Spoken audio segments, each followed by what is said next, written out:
Hey guys, what is up? It's Jacob from Team Insanity, and right now I am bringing you the Tippmann Gryphon review. Now tomorrow we're going to destroy this thing in a torture test, so we decided to review it and give you our honest opinion and whether or not you should buy this.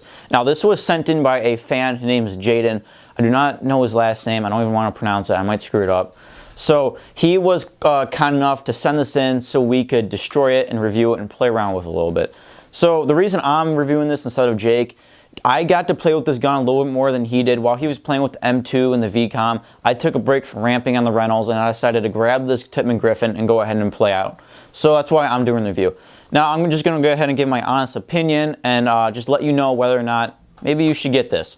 So to start it off, now this thing starts at $80. You can get it on ANS Gear, the Tippmann website, anywhere. It's usually going to come with $80. It might come with a package. I'll explain it near the end of the video. Now, there's a reason this gun is $80.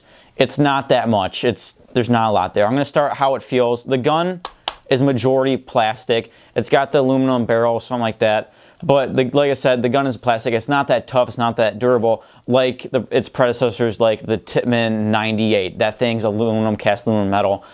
So this thing isn't going to be that strong compared to something like the 98.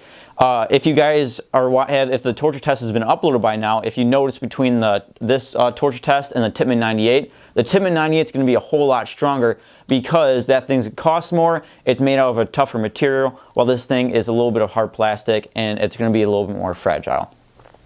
So now the grips on this thing, it's not ultralight grips. It's not super comfy. You get what you pay for, and that's really what you got to think about when you do get this gun.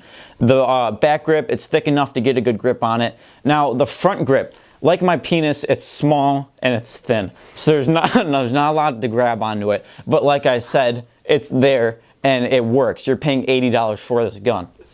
Now, when you get to the barrel of this Tippmann Gryphon, it's pretty short. I'm pretty sure I've seen Mr. H snort something out of something longer than this. So it's not that long. It's like 8 inches. While with more expensive gun, you're going to get something that's 14, 16 inches. But like I said, you get what you pay for. This gun is $80. Now moving up to the top, you got the feed neck. It's no clamping feed neck. It's a standard one. If you want to tighten it, you got to have an Allen key. It's a little piece of crap, I'm not going to lie. It wiggles and moves around. It's not tight. But it's cheap. You're a beginner. You're going into the sport. You're not paying a couple $100 for a fancy gun. You're paying $80 for this Tippmann Gryphon, which is plastic. But like I said, if you want to get in the sport, that's what you need. So right here you have the trigger. Now, they say when you go on the website that it's a new performance double trigger. That's just, it's on the website. They're trying to reach out to more players by saying it's something more than it is. All it is, it's not a real double trigger. It's just you can fit 2 fingers into it. That's it. It's not like if you look at more modern guns or something like that. Right here is a Dye NT11. This is a real double trigger. Now, if you go to something like a Tippmann, if you look at the Tippmann 98s, it's a single trigger. You fit 1 finger in it, and that's it. Now, they say it's a double trigger. It's really not. You can fit 2 fingers. It's not a true double trigger. It's more of just branching out to a broader audience, and that's really it. Especially with lower-end guns, or even guns in general, companies will try to make it sound like there's more to it. It's really not. It's not. It's more of a preference. Do you like using both your fingers to shoot your gun on your trigger, or do you mind one? It's really not that big of a deal. All right, so I went through most of the gun, how it feels. It's not that comfortable, but like I said, you get what you pay for. And it's not that durable. It's a little fragile compared to the Tippmann 98 or something like that. So what I'm going to do, basically, I'm going to bring it in. I'm going to show you how to maintenance and take care of and clean this gun after a good days of play. All right, guys, so I brought the camera in. I'm going to show you how to maintain and clean your Tippmann Gryphon. And how you do it is basically you let it on the ground and you wipe it off with the cloth, and that's it. It's a Tippmann. You don't need to go on the inside of the gun. You don't need to clean it. This thing can just throw it in the water if you really want to. These things are built like Tonka tough. You don't need to do anything with them, to be completely honest. I've had my Tippmann A5 for 5-6 years. I don't think I've ever taken that thing apart, and it still shoots like it used to. You don't need to clean this thing. I mean, if you really want to, you have to you have to get a screwdriver, unscrew the body, and take the bolt out. It's a lot more hassle than it should be. But you honestly, you don't need to maintain this thing. You don't need to clean it. So we do have a video on our channel that was uploaded a couple weeks ago. It's called "What is the best paintball gear to buy?" It's like a guide to buying paintball gear as a beginner. I definitely recommend you guys go check that out. Jake lets you guys know what steps to take when going into buying new gear. So after you watch this video, or you're looking to get a new gun, definitely go watch that video, because he's going to let you know what gear to buy when it comes to a gun, a mask, a hopper, anything like that.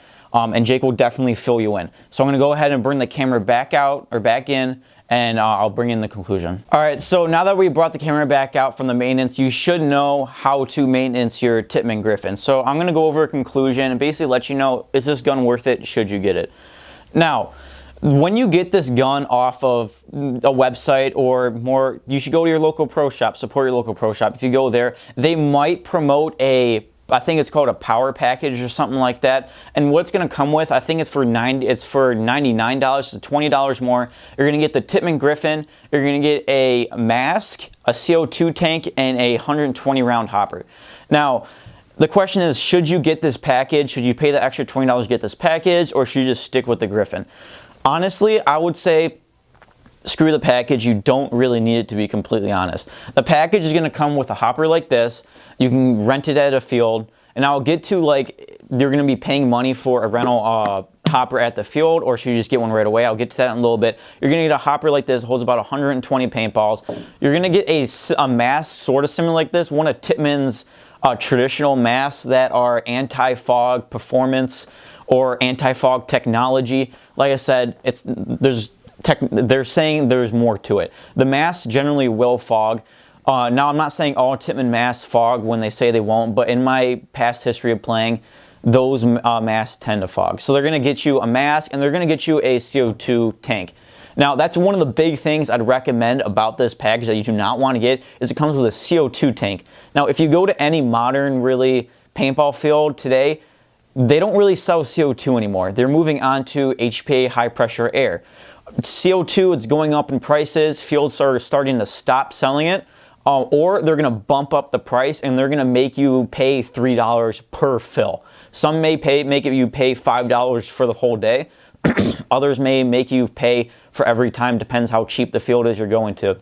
But the main important factor in this is no one uses CO2 anymore. You should just stay away from CO2. It's a hassle. Save up, get an HPA tank. It's the new way that everyone else is changing to. Go ahead and get that.